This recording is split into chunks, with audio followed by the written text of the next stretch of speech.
Hello everyone, Kia ora. I'm Jas Qadir, Senior Procurement Specialist at NZ Government Procurement MBIE and Doctoral Research Candidate at AUT School of Future Environments.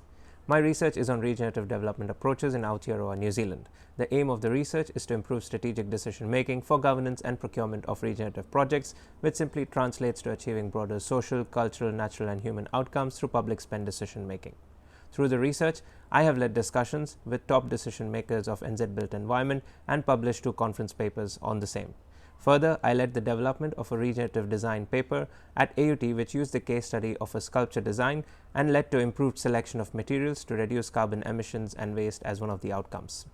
As Senior Procurement Specialist at NZGP, I am currently leading the development of the broader outcomes framework to identify how primary all of government procurement portfolio can be better aligned with secondary procurement processes of agencies. This is also expected to reduce carbon emissions and waste as one of the outcomes. So how can we get to the goal of net zero carbon by 2050?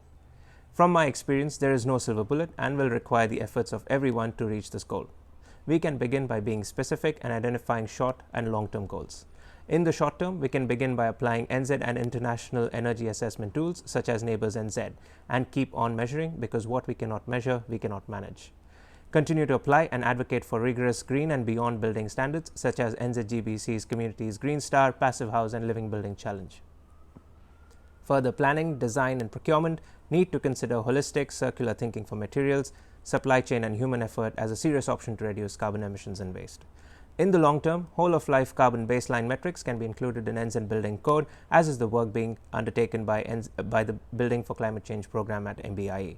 Continued persistent education and advocacy will be key in this. Moving towards positive energy generation from built environment development and developing commercially and ecologically sustainable whole-of-life material options will also be a long-term goal. So if chosen as the future thinker, how will I use this platform? I will continue to engage, lead and inspire my peers and upcoming professionals in the space. I will continue to inform top decision makers through evidence-based thinking and measures. I will continue to facilitate transdisciplinary collaboration and communication on projects and help remove the silos that we continue to work in. And lastly, I will help with the increased facilitation of understanding of why of projects to achieve a holistic shift in the approach, facilitated by integrated design thinking, which simply translates to engage everybody early in order to reduce carbon emissions and avoid waste by changes and inaccurate estimates. Finally, I would like to conclude in the words of Dr. Rod Carr. We can decide to do as little as we can get by, or as much as our future generations would have wanted us to do. Thank you. Ngā mihi nui.